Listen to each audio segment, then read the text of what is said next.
Welcome to Narrated Archives, the podcast that opens the dusty covers of history's unforgotten books and rediscovers the timeless stories, poems, essays, and articles that are in the public domain and available to us all. I'm your host, Sally Barron. Join us as we step back in time and listen to the voice of bygone eras.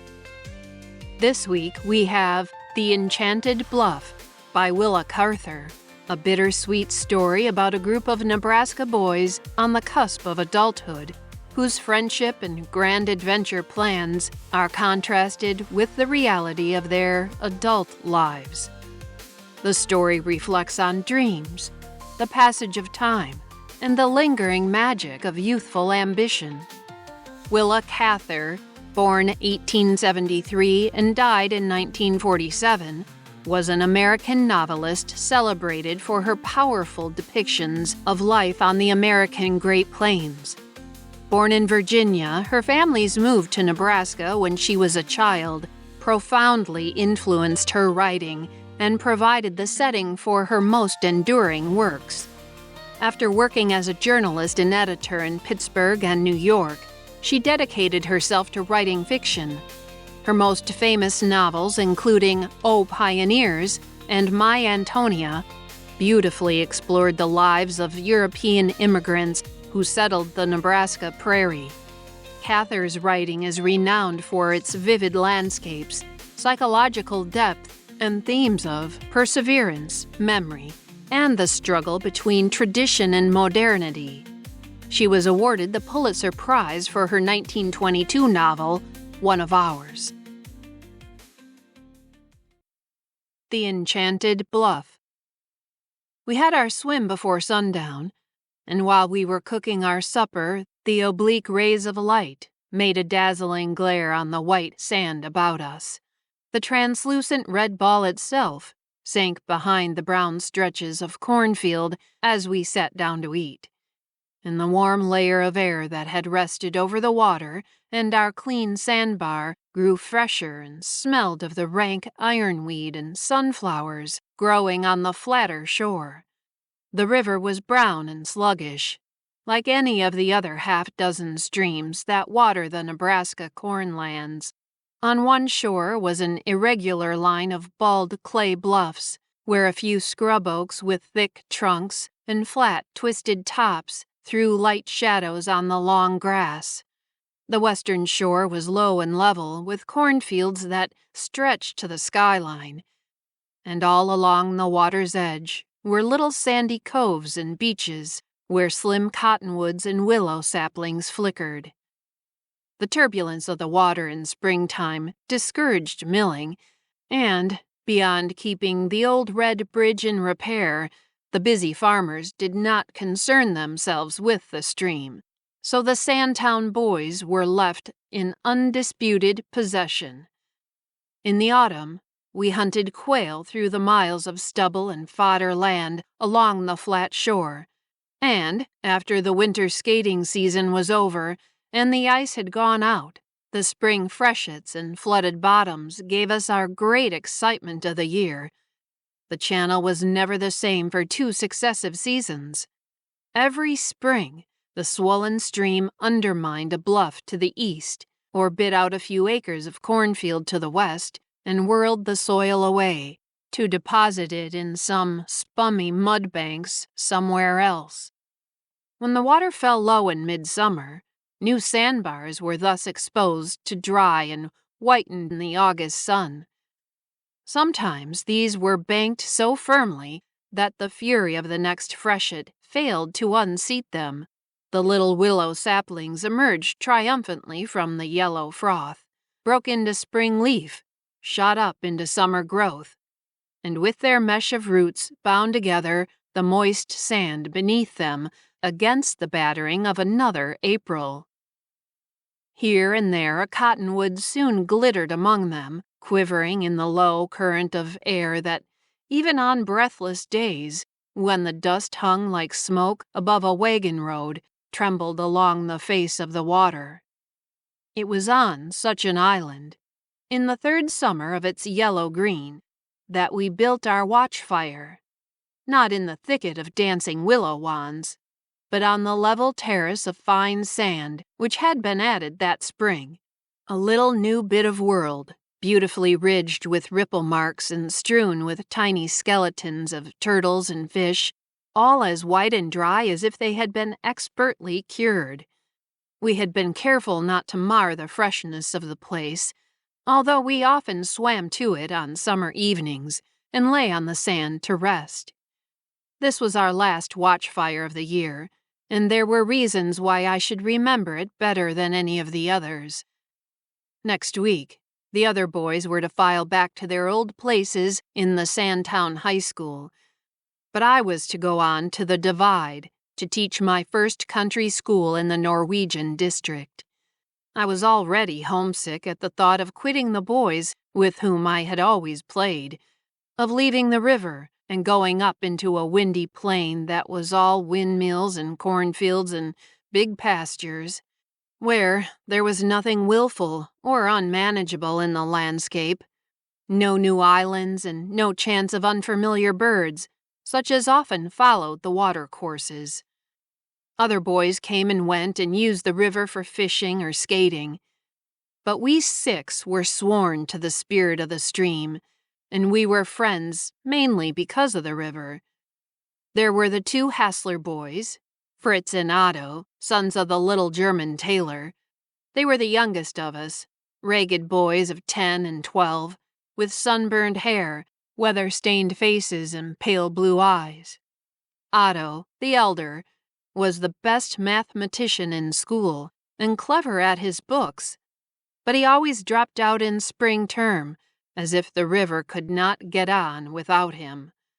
He and Fritz caught the fat horned catfish and sold them about the town, and they lived so much in the water that they were as brown and sandy as the river itself.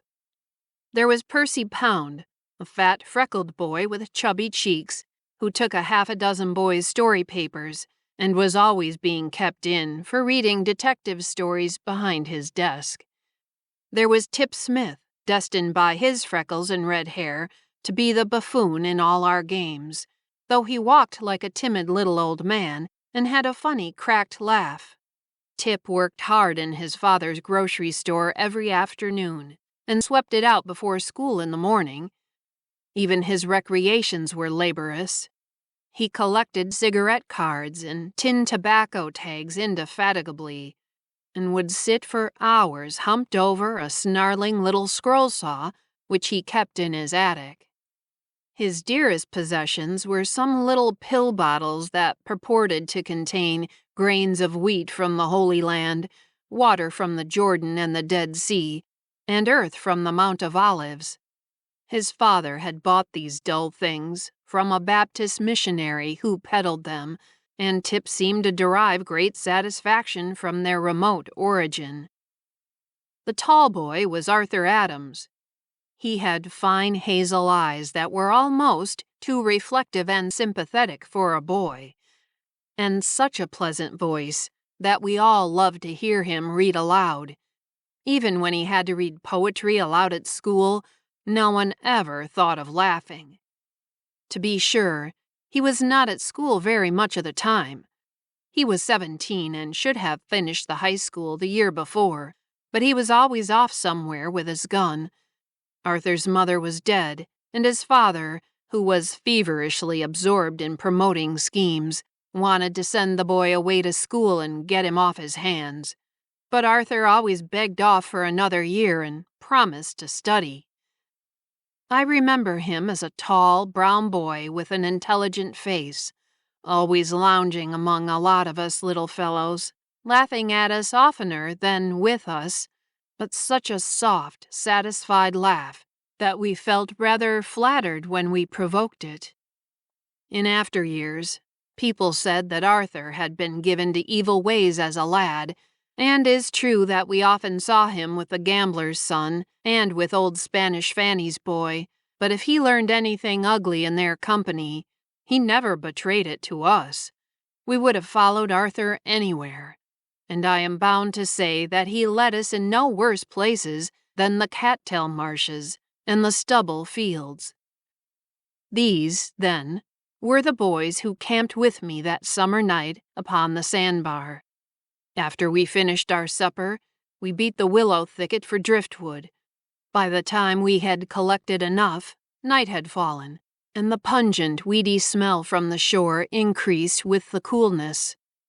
We threw ourselves down about the fire and made another futile effort to show Percy Pound the Little Dipper. We had tried it often before, but he could never be got past the big one. "You see those 3 big stars just below the handle, with the bright one in the middle," said Otto Hassler. "That's Orion's belt, and the bright one is the clasp." I crawled behind Otto's shoulder and sighted up his arm to the star that seemed perched upon the tip of his steady forefinger. The Hassler boys did seine fishing at night, and they knew a good many stars.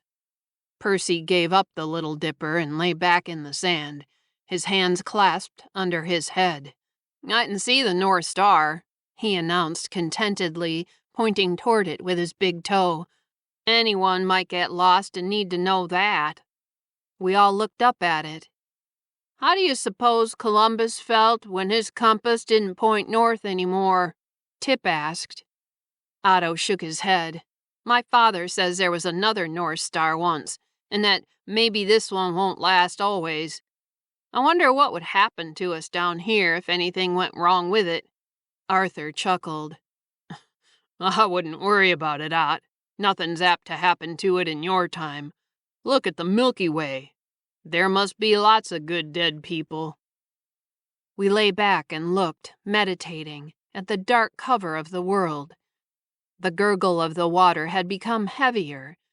We had often noticed a mutinous, complaining note in it at night, quite different from its cheerful daytime chuckle, and seeming like the voice of a much deeper and more powerful stream.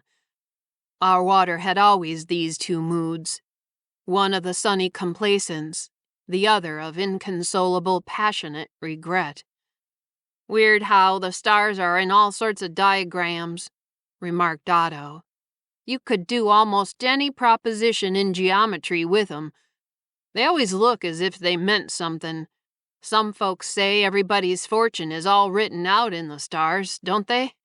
"They believe so in the old country," Fritz affirmed. But Arthur only laughed at him.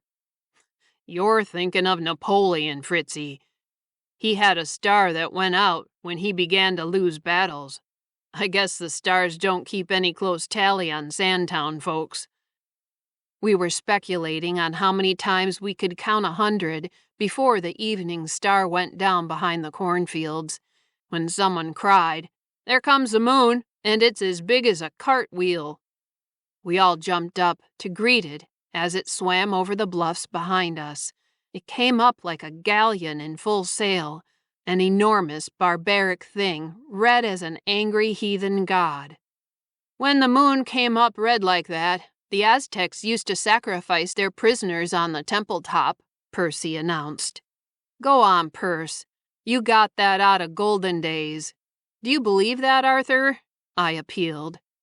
Arthur answered quite seriously. "Like as not, the moon was one of their gods. When my father was in Mexico City, he saw the stone where they used to sacrifice their prisoners."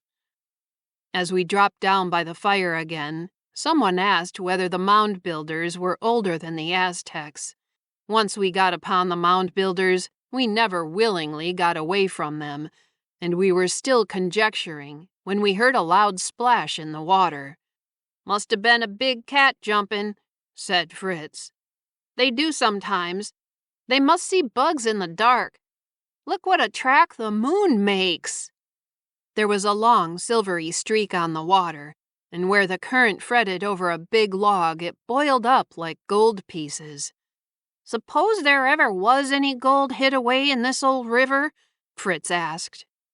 He lay close to the fire, chin on his hand, and his bare feet in the air. His brother laughed at him, but Arthur took his suggestion seriously. "Some of the Spaniards thought there was gold up here somewhere. 7 cities chuck full of gold, they had it." and Coronado and his men came up to hunt it. The Spaniards were all over this country once." Percy looked interested. "Was that before the Mormons went through?" We all laughed at this. "Long before. Before the Pilgrim Fathers, Perce. Maybe they came along this very river. They always followed the watercourses." "I wonder where this river really does begin," Tip mused. That was an old and a favorite mystery which the map did not clearly explain. On the map, the little black line stopped somewhere in western Kansas, but since rivers generally rose in the mountains, it was only reasonable to suppose that ours came from the Rockies. Its destination, we knew, was the Missouri, and the Hassler boys always maintained that we could embark at Sandtown in flood time, follow our noses, and eventually arrive at New Orleans. Now they took up their old argument. If us boys had grit enough to try it, it wouldn't take no time to get to Kansas City and St. Joe. We began to talk about the places we wanted to go. The Hassler boys wanted to see the stockyards in Kansas City, and Percy wanted to see a big store in Chicago. Arthur was an interlocutor and did not betray himself. "Now it's your turn, Tip." Tip rolled over on his elbow and poked the fire, and his eyes looked shyly out of his weird, tight little face. "My place is awful far away. My Uncle Bill told me about it." Tip's Uncle Bill was a wanderer, bitten with mining fever, who had drifted into Sandtown with a broken arm, and when he was well had drifted out again. "Where is it?" "Oh, it's down in New Mexico somewheres. There ain't no railroads or anything. You have to go on mules, and you run out of water before you get there and have to drink canned tomatoes." "Well, go on, kid. What's it like when you do get there?" Tip sat up and excitedly began his story. "There's a big red rock there that goes right up out of the sand for about 900 feet. The country's flat all around it, and this here rock goes up all by itself, like a monument. They call it the Enchanted Bluff down there. The sides are smooth rock and straight up like a wall. They say that hundreds of years ago, before the Spaniards came, there was a village away up there in the air. The tribe that lived there had some sort of steps made out of wood and bark hung down over the face of the bluff, and they went down to hunt and carried water up in big jars swung on their backs. They kept a big supply of water and dried meat up there, and never went down except to hunt. They were a peaceful tribe that made cloth and pottery, and they went up there to get out of the wars. You see, they could pick off any war party that tried to get up their little steps. They say they were a handsome people, and they had some sort of weird religion. Uncle Bill thinks they were cliff dwellers who had got into trouble and left home. They weren't fighters anyhow. One time, they were down hunting, and an awful storm came up, a kind of water spout, and when they got back to their rock, they found their little staircase had been all broken to pieces, and only a few steps were left hanging away up in the air. While they were camped at the foot of the rock, wondering what to do, a war party from the north came along and massacred 'em to a man, with all the old folks and women looking on from the rock. Then the war party went on south and left the village to get down the best way they could. Of course, they never got down. They starved to death up there, and when the war party came back on their way north, they could hear the children crying from the edge of the bluff where they had crawled out, but they didn't see sign of a grown man, and nobody has ever been up there since." We exclaimed at this dolorous legend and sat up. "There couldn't have been that many people up there," Percy demurred. "How big is this top, Tip?" "Oh, pretty big. Big enough so that the rock doesn't look nearly as tall as it is. The top's bigger than the base. The bluff is sort of worn away for several hundred feet up. That's one reason it's so hard to climb." I asked how they got up in the first place. "Nobody knows how they got up or when. A hunting party came along once and saw that there was a town up there. That was all." Otto rubbed his chin and looked thoughtfully. "Of course, there must be some way to get up there. Couldn't people get a rope over some way and pull a ladder up?" Tip's little eyes were shining with excitement. "I know a way. Me and Uncle Bill talked it over. There's a kind of rocket that would take a rope over. Lifesavers use 'em. And then you could hoist a rope ladder and peg it down at the bottom and make it tight with guys' ropes on the other side. I'm gonna climb that there bluff, and I've got it all planned out." Fritz asked what he expected to find when he got up there. "Bones, maybe, or the ruins of their town, or pottery, or some of their idols. There might be most anything up there. Anyhow, I want to see." "Sure nobody else has been up there, Tip?" Arthur asked. "Dead sure. Hardly anybody ever goes down there. Some hunters tried to cut steps into the rock once, but they didn't get higher than a man can reach. The bluff's all red granite, and Uncle Bill thinks it's a boulder the glaciers left. It's a weird place anyhow. Nothing but cactus and desert for hundreds of miles. And yet, right under the bluff, there's good water and plenty of grass. That's why the bison used to go down there." Suddenly, we heard a scream above our fire and jumped up to see a dark, slim bird floating southward far above us. A whooping crane. We knew by her cry and her long neck. We ran to the edge of the island, hoping we might see her alight, but she wavered southward along the river course until we lost her.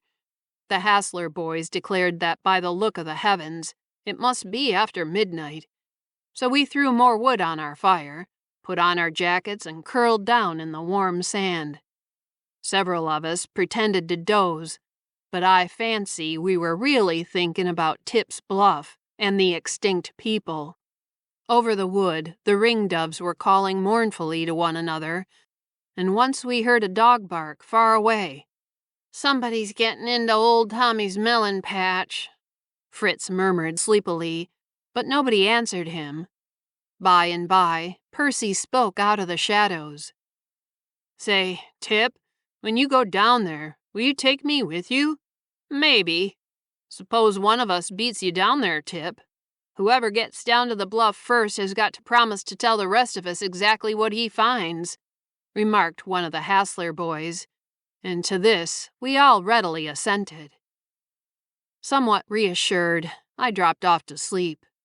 I must have dreamed about a race for the bluff, for I woke in a kind of fear that other people were getting ahead of me and that I was losing my chance. I sat up in my damp clothes and looked at the other boys, who lay tumbled in uneasy attitudes about the dead fire. It was still dark, but the sky was blue with the last wonderful azure of night. The stars glistened like crystal globes and trembled as if they shone through a depth of clear water. Even as I watched, they began to pale and the sky brightened. Day came suddenly, almost instantaneously. I turned for another look at the blue night, and it was gone. Everywhere the birds began to call, and all manner of little insects began to chirp and hop about in the willows. A breeze sprang up from the west and brought the heavy smell of ripened corn. The boys rolled over and shook themselves. We stripped and plunged into the river just as the sun came up over the windy bluffs. When I came home to Sandtown at Christmas time, we skated out to our island and talked over the whole project of the Enchanted Bluff, renewing our resolution to find it. Although that was 20 years ago, none of us have ever climbed the Enchanted Bluff. Percy Pound is a stockbroker in Kansas City, and will go nowhere that his red touring car cannot carry him. Otto Hassler went on to the railroad and lost his foot braking, after which he and Fritz succeeded their father as the town tailors. Arthur sat about the sleepy little town all his life. He died before he was 25. The last time I saw him was when I was home on one of my college vacations. He was sitting in a steamer chair under a cottonwood tree in the little yard behind one of the 2 Sandtown saloons. He was very untidy, and his hand was not steady, but when he rose, unabashed, to greet me, his eyes were clear and warm as ever. When I had talked with him for an hour and heard him laugh again, I wondered how it was that when nature had taken such pains with a man, from his hands to the arch of his long foot, she had ever lost him in Sandtown. He joked about Tim Smith's bluff and declared he was going down there just as soon as the weather got cooler. He thought the Grand Canyon might be worthwhile too. I was perfectly sure when I left him that he would never get beyond the high plank fence and the comfortable shade of the cottonwood. And indeed, it was under that very tree that he died one summer morning. Tip Smith still talks about going to New Mexico. He married a slatternly, unthrifty country girl and has been much tied to a perambulator and has grown stooped and gray from irregular meals and broken sleep. But the worst of his difficulties are now over, and he has, as he says, come to an easy water. When I was last in Sandtown, I walked home with him late one moonlight night after he had balanced his cash and shut up his store. We took the long way around and sat down on the schoolhouse steps, and between us, we quite revived the romance of the lone red rock and the extinct people. Tip insists that he still means to go down there, but he thinks now he will wait until his boy Bert is old enough to go with him. Bert has been let into the story and thinks of nothing but the Enchanted Bluff. I would love to know if Tip and his son ever made the trip to the Mesa. I like to think they have. Which of your unfulfilled childhood dreams are you still pursuing? Thank you for spending this time with me. If you enjoyed this episode, consider following the podcast, Narrated Archives. If you're feeling generous, leaving a quick review is a great way to help the podcast grow. Share your comments and submit requests for future public domain content by emailing sbnarration@sallybaronvoiceovers.com. Thank you for listening.